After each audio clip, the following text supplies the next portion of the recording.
বলো তো বাবা তুমি জানো কিনা, জিয়া নামে এক নেতা ছিল, বলো তো বাবা সে কেমন ছিল?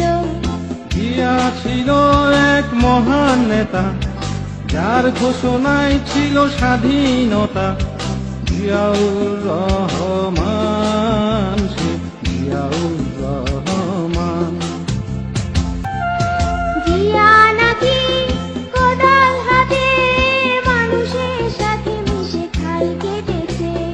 ঠিক শুনেছ, ঠিক জেনেছ, দেশটাকে অনেক সে ভালোবেসেছে, ভালোবেসেছে, ভালোবেসে অবশেষে দিয়ে গেছে প্রাণ।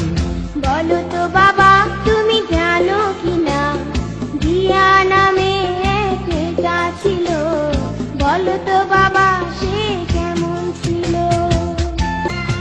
বলো তো বাবা কেমন হতো আবার যদি জিয়া আসতো ফিরে? মুখ ফেটে যায় ভাবতে গেলে, দেশটা দাঁড়াতো এক উচ্চ শিরে।